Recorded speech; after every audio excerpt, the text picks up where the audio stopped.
So I saw this video from April When Jacks. people come to me in an interview and they drop work-life balance, I'm not hiring you. I was talking to a friend, I was like, I just don't think that if that is one of your requirements in life, hospitality is the industry. And I know that might sound mean, but in life we make Before choices. I responded, I wanted to get some context. Of course, I went over to her YouTube channel, A Life Elsewhere, I think that's what it's called. And I think it was 54 minutes into that video where we came to the clip that you just saw. Because I wanted to get the context before I proffered a response because I was pissed. I'm generally annoyed by most things that people say or do, but I've never been angry. And this made me angry, I guess, because um, it is something that I'm personally familiar with. I can't recall the last time I was this angry. I think it was about in 2016 after I came back from Canada. We had a college trip to Canada where we had to host a trade show, and there was this bitch in our group. I was the accountant, and so I was responsible for the funds, right? So we went to Canada. We had a finite, I think we had like $150,000, if I recall correctly. And this lady went up there and was just spending money left, right, and center. Over, because we had a budget, we had, the list of stuff that we were going to purchase for this trade show for our setup and stuff, and how much it would have cost. We had our budget, as I said, because I did the budget. And she was just overspending. And I'm saying to her, we did not plan to spend. Remember, it's a finite amount of money. I'm broke as fuck, because, I'm footing the bill. There was nobody helping me. So, and there were other persons who were in the same position as I was. But of course, there were a few persons, women who were married and their husband gave them money, and they were like managers from their companies, and their companies gave them money. We didn't get any of that. So I'm like, lady, we don't have the like, we can't afford to be spending all this extra money that we did not budget for. And she did it anyway. And she was so annoying. And I'm like, you know what? I just, whatever you guys, I don't care. When the money finish, you finish, and that's it. So I made sure I kept my receipts. And when we came back, there was an outstanding expense, which she arbitrarily, by herself, decided to take on. So she flew this man up to cater the event. And this man took the most expensive flight to Canada. It was like $70,000, which was twice the amount for our flights. I spent like 30 something thousand dollars on my flight. He took, I think it was Air Canada or something, and I don't know what class he flew, but the flight was like $70,000. And we only have $35,000 left.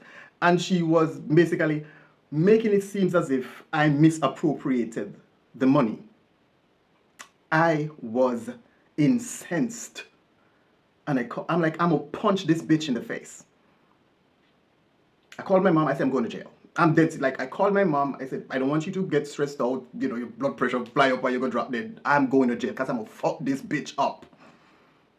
That's how incensed I was. And of course, I'm like, I'm not going to wish God on no serve, because if I go in that meeting and this bitch sit next to me and make it seem as if I stole the money when she was the one up there spending stuff. And even though I'm saying to her, remember, it's like we have a budget, and we don't have any more money. You can't be spending extra money and stuff that, like, she went overboard, like sometimes 100%, and then came back making it seem as if she doesn't know what happened to the money and asks Nicole. I'm like, bitch, I will. Ugh. Anyway, so like, I was so angry, and I saw this video, and it triggered me. Why does it trigger me? Because I have worked in hospitality since 2004. So from 2004 to 2021, I worked in the hospitality business. I was trained at Runaway Bay Heart Hospitality College, right? 9 months training, hotel accounting, front office agent, level 2 for front office agent, level 1 for hotel accounting, right? And I have a degree as well in hospitality management. And like, the only place I've worked were places I've worked were hotels from 2004 to 2021. So when I hear her say, if you come into an interview with me and you're talking about work-life balance, I'm not going to hire you, it pissed me off. And I wanted I'm like, okay, let me see where she's coming from with this. Now, her justification for making that remark, she is an entrepreneur, which kind of makes sense. And she has restaurants. And she's saying that, okay, I'm an entrepreneur, I'm a small business. I don't have the economies of scale to hire a cashier, a cleaning lady, a waiter. Like, so you're going to have a lot of roles that are basically, when I hire you, you're going to have to be wearing many hats, because I just don't have the ability to hire all these people to do all these different roles. I'm like, but babes, That's not the employee's problem. That's a you problem. Now, I am going to say this, and I'm going to, April, I'm going to hold your hand with a napkin in between when I say this to you. It is no one's responsibility to help you to achieve your dreams. It's not. Because let's take your argument to the extreme. By your logic, April, what you're saying to me is if I want to start a podcast, I don't have any money to start a goddamn podcast, right? You would need a producer. You would need a technician, somebody to set up the cameras, work the mic, make sure that everything is, like a sound engineer, what I don't know, right? You would need a graphic designer, and you probably would need like some kind of content writer or editor, right? And I would call these people into an interview, say, okay, I need you to produce my podcast, but I'm just starting out and got no money, so you have to do it for free. I'm going to call some graphic guy and say, hey, I have this great opportunity. This is my vision for the podcast. I need somebody to do the graphics and the thumbnails and the whatever, logo design, all of that stuff. But you're going to have to do it for free because I ain't got no money. It's bonkers. What you can afford is nobody's business. That has nothing to do with anybody. You pay people for the value of the work that you're doing. It is just that simple. It is not my job to be working 12, 15, 20 hours in your business so that you can get rich and achieve your dreams. Because at the end of the day, the benefits that you derive from your business, I am not participating in that. When you blow up and you become a multi-millionaire or a billionaire, you're not going to be like, oh, well, these people were there with me doing 20-hour days, so I'm going to bring them up. That never happens. You come and you sell your story as if you, one and Jesus Christ did it. Because we've seen all those success stories and everybody make it seem as if there was no one there with them. I worked hard and I have this vision and, it's me, blood clot me.